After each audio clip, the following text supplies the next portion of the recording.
కూటమి ప్రభుత్వం వచ్చి 6 నెలలు అయితే కంప్లీట్ అవుతుంది సార్. అసలు ఈ కూటమి ప్రభుత్వ పరిపాలన అంతా మీకు అసలు ఎలా అనిపిస్తుంది? 6 నెలల ఎన్డీఏ కూటమి ప్రభుత్వంలో ఆంధ్రప్రదేశ్లో అనేక విప్లవాత్మక మార్పులైతే వచ్చాయి. అనుకున్నట్టే చంద్రబాబు నాయుడు గారి విజనరీ, పవన్ కళ్యాణ్ గారి ఆత్మవిశ్వాసం, మోడీ గారి సపోర్ట్తో ఆంధ్రప్రదేశ్ సస్యశ్యామలంగా విరాజిల్లుతుంది. సార్ అసలు ఇప్పుడు ఈ 2 పార్టీలు కలిసే వచ్చాయి కదా! సో దాని మీద మీకు ఎలా అనిపిస్తుంది? అంటే పవన్ కళ్యాణ్ గారు గత 10 సంవత్సరాలుగా ప్రయత్నించినా కూడా ఆయన సీఎం అవ్వలేకపోయారు. సో ఇప్పుడు ఆయన వచ్చి ఆయనని ప్రజలందరూ నమ్మారు. సో ఆయన పదవిని నిలబెట్టుకోగలుగుతారంటారా? తప్పకుండా నిలబెట్టుకుంటున్నారు. ఆయన ఆంధ్రప్రదేశ్ ప్రజల నమ్మకాన్ని, విశ్వాసాన్ని చూరగొన్నారు పవన్ కళ్యాణ్ గారు. పవన్ కళ్యాణ్ గారి వ్యక్తి కూడా ప్రజల్లోంచి వచ్చిన వ్యక్తి. ఆయనకి పొలిటికల్ బ్యాక్గ్రౌండ్ లేకపోయినా కూడా 10 సంవత్సరాల పాటు ప్రజాక్షేత్రంలో ఉండి సమస్యలన్నీ తెలుసుకొని అనుభవం ఉన్న చంద్రబాబు నాయుడు గారి ఆలోచన విధానం నచ్చి ఆయనతో కలిసి కూటమిగా వచ్చి ఆంధ్రప్రదేశ్లో అత్యధికమైన స్కోర్ని సాధించి 100% స్ట్రైక్ రేట్తో 22 స్థానాల్లో పోటీ చేసి 22 స్థానాల్లో కూడా గెలుపొందిన వ్యక్తి జనసేన పార్టీ పవన్ కళ్యాణ్ గారని నేను చెప్తున్నాను. Okay sir.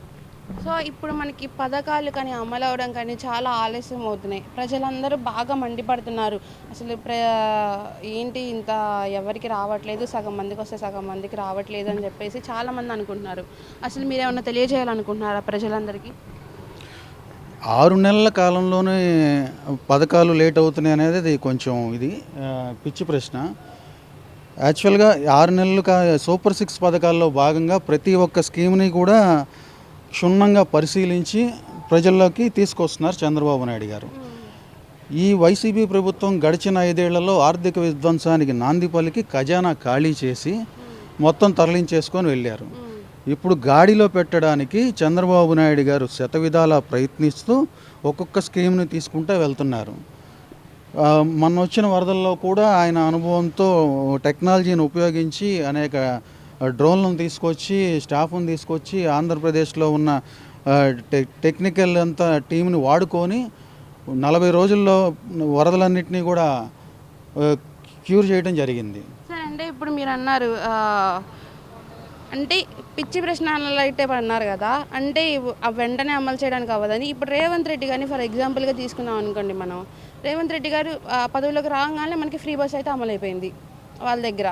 కానీ మన దగ్గర ఎందుకని ఇంత టైం తీసుకుంటున్నారు? ఇప్పుడు బడ్జెట్ లేదంటున్నారు. బడ్జెట్ లేకపోవడానికి గత ప్రభుత్వంలో ఏదైతే పన్నులు అవి తీసుకుంటున్నారో జిఎస్టీలు కానీ అవన్నీ యాస్టీస్ తీసుకుంటున్నారు. ఇప్పుడు గత ప్రభుత్వంలో ఏదైతే బడ్జెట్ వస్తుందో ఈ ప్రభుత్వంలో కూడా అలాగే వస్తుంది. అప్పుడు వాళ్ళు ఫాస్ట్గా అమలు చేస్తున్నారు. ఇప్పుడు ఎందుకు ఈ ప్రభుత్వం చేయలేకపోతుందని చాలామంది కోపడుతున్నారు. మరి బడ్జెట్ అనేది ఇష్యూ కాదు, బడ్జెట్ వస్తూనే ఉంది కదా, వాళ్ళేం ధరలేం తగ్గించలేదు కదా, విద్యుత్ ధరలు కూడా అన్నీ అంతే ఉన్నాయి కదా, ఏం తగ్గించారు, ఎందుకు బడ్జెట్ లేదని ప్రశ్నిస్తున్నారు.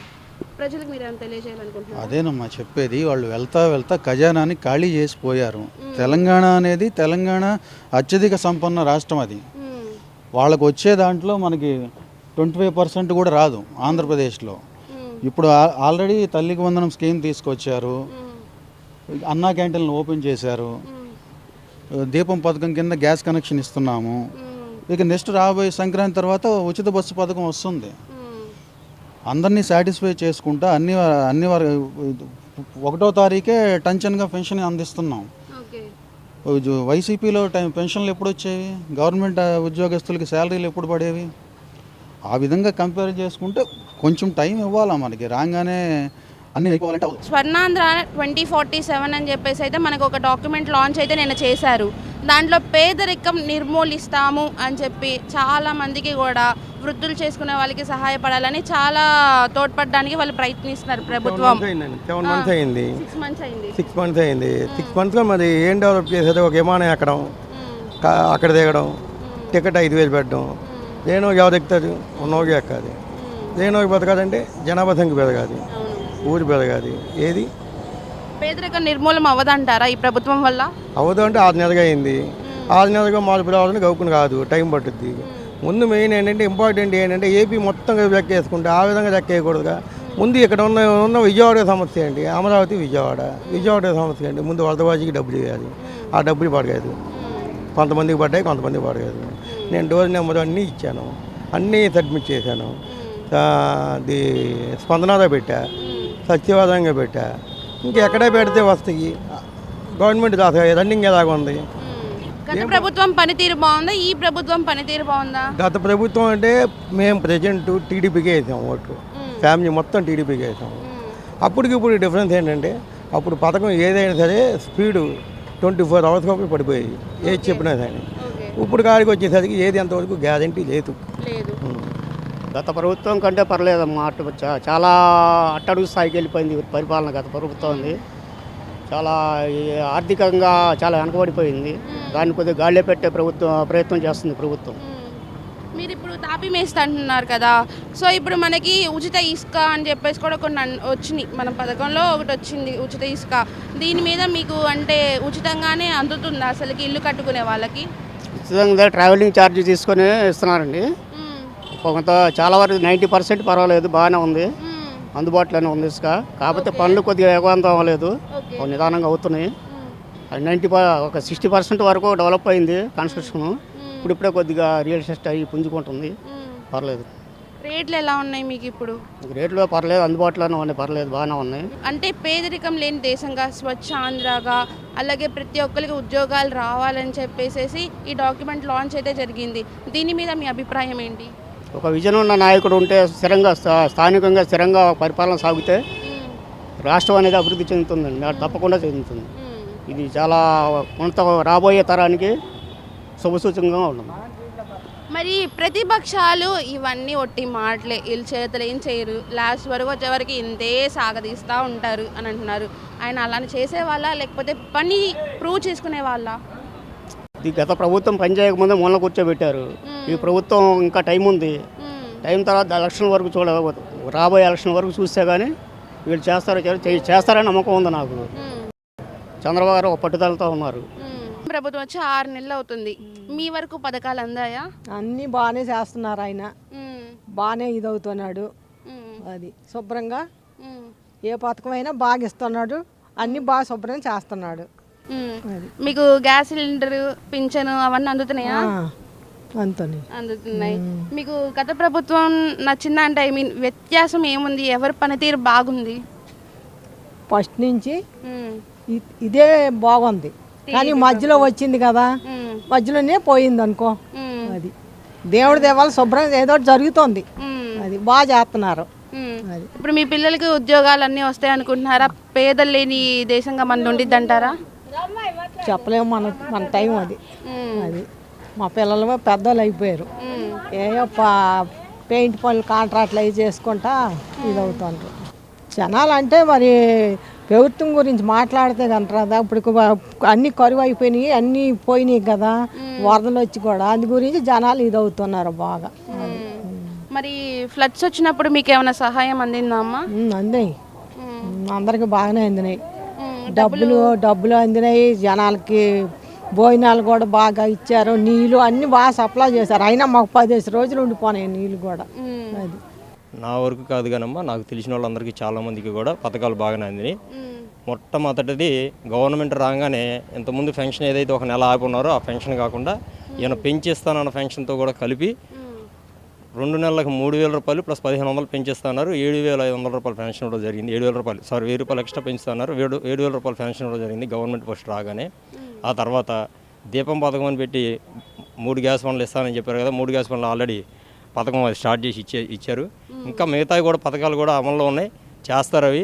ఈ కొత్తగా పెన్షన్లు పెట్టే వాళ్ళకు కూడా గవర్నమెంట్ తరపు నుంచి ఈ సాఫ్ట్వేర్ రిలీజ్ చేయాలన్నారు, అది కూడా రిలీజ్ చేసి ఇస్తానని చెప్పి అన్నారు. పశ్చిమ నియోజకవర్గంలో అసలుకి సృజనా చౌదరి గారు ఎలా చేస్తున్నారు?